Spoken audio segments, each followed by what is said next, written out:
டெய்லியுமே நம்ம யோசிக்கிற விஷயம் இன்றைக்கி என்ன குழம்பு செய்கிறதுன்னா சொரக்காய் வச்சு சிம்பிளாக சூப்பரான டேஸ்ட்டில் ஒரு கூட்டு வைக்க போகிறோம்.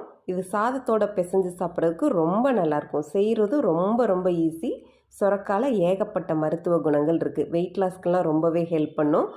நீர் போகிறதுக்கும் யூரின் போகிறதுக்கும் ரொம்ப ஹெல்ப் பண்ணும். இது 300 கிராம் அளவுக்கு எடுத்துருக்குறோம். தோலெல்லாம் சீவிட்டு நல்லா க்யூபாக குட்டி குட்டி க்யூபாக கட் பண்ணி எடுத்து வச்சுக்கோங்க. உள்ளே இருக்கிற அந்த வெள்ளை இதையும் நான் எடுத்துகிட்டு கட் பண்ணி எடுத்துருக்கிறேன். இதை குக்கரில் சேர்த்துருக்குறோம். இது கூட 2 டேபிள் ஸ்பூன் கடலைப்பருப்பு, 2 டேபிள் ஸ்பூன் பாசிப்பருப்பு ஊற வச்சு சேர்த்துருக்குறோம். காரத்துக்கு 4 பச்சை மிளகா, அது கூட 7-8 சின்ன வெங்காயம், ஒரு தக்காளி கட் பண்ணி சேர்த்துருக்குறோம். 1/2 டீஸ்பூன் மஞ்சள் தூள், 1/2 டீஸ்பூன் சீரகம், 1 டேபிள் ஸ்பூன் எண்ணெய் சேர்த்துருக்குறோம். இதில் 1/2 கப் தண்ணி சேர்த்து வேக வைக்க போகிறோம். சொரக்காய் ஏற்கனவே தண்ணி விடும், அதனால் பார்த்து சேர்த்துக்கோங்க. இதை எல்லாத்தையும் நல்லா மிக்ஸ் பண்ணிவிட்டு ஒரு விசில் வந்ததுக்கப்புறம் 10 நிமிஷம் சிம்மில் வச்சு எடுத்துக்கோங்க. இல்லைன்னா 3